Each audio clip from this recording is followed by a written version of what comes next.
I once heard Ivan Peter, a Gwich'in man, a father, a husband, an environmental activist, and chief of Arctic Village, a small village in northeastern Alaska, introduce himself simply as a boy who was raised by a river. A description as smooth and slippery as a river rock. Did he mean only that he grew up near its banks? Or was the river responsible for rearing him, for teaching him the things he needed to live? Did it feed him, body and soul? Raised by a river. I suppose both meanings are true. You can scarcely have one without the other. In a way, I was raised by strawberries, fields of them, not to exclude the maples, hemlocks, white pine, goldenrod, asters, violets, and mosses of upstate New York, but it was the wild strawberries, beneath dewy leaves on an almost summer morning, who gave me my sense of the world, my place in it. Behind our house were miles of old hayfields, divided by stone walls, long abandoned from farming, but not yet grown up to forest. After the school bus chugged up our hill, I'd throw down my red plaid book bag, change my clothes before my mother could think of a chore, and jump across the creek to go wandering in the goldenrod.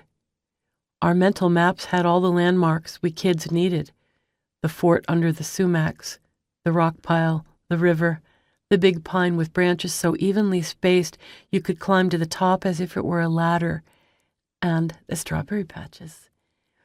White petals with a yellow center, like a little wild rose, they dotted the acres of curl grass in May during the flower moon, Wabigiwanagisis.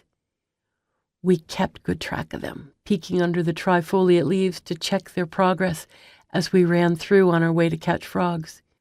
After the flower finally dropped its petals, a tiny green nub appeared in its place, and as the days got longer and warmer, it swelled to a small white berry.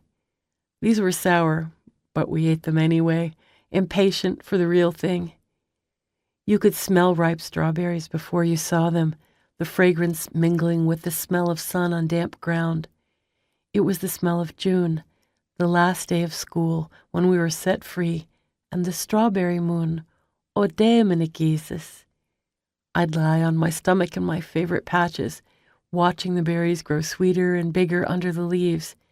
Each tiny wild berry was scarcely bigger than a raindrop, dimpled with seeds under the cap of leaves. From that vantage point, I could pick only the reddest of the red, leaving the pink ones for tomorrow. Even now, after more than 50 strawberry moons, finding a patch of wild strawberries still touches me with a sensation of surprise, a feeling of unworthiness and gratitude for the generosity and kindness that comes with an unexpected gift, all wrapped in red and green. Really? For me? Oh, you shouldn't have.